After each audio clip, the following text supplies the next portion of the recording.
The number of drunk driving crashes across the country are on the rise, and automakers are working on new technology that officials hope will bring that behavior to a halt. John Chapman tells us local safety advocates support a plan to put anti-drunk driving technology in our cars. According to the National Highway Traffic Safety Administration, more than 13,000 people were killed in drunk driving crashes in 2021, a 14% increase from the year before.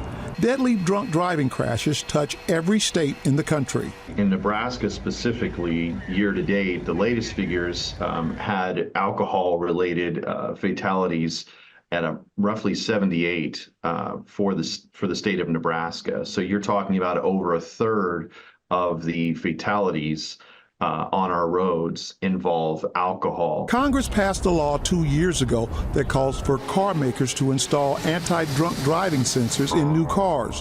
The device would prevent the vehicle from moving if alcohol is detected coming from the driver.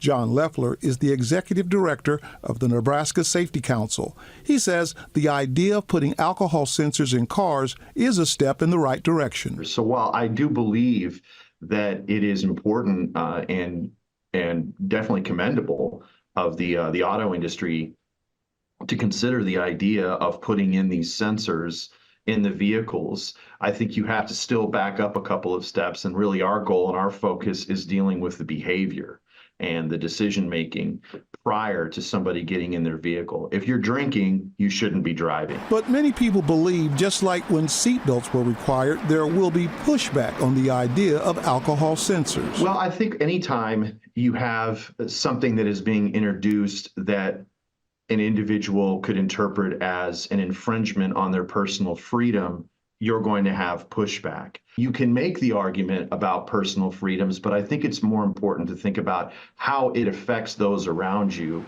if you're not here. Loeffler says the Nebraska Safety Council keeps a close watch on all safety technology, just like backup cameras and blind spot detectors. They'll also watch as alcohol sensors are developed, but he believes at some point human behavior has to be the key to safety on the roads. So while we do keep an eye on these developments in technology, we certainly don't want to position it as something that is a replacement for what should be the fundamental understanding of what it means to be in a vehicle, because used incorrectly, it's a weapon. On your side in Omaha, I'm John Chapman, 6 News.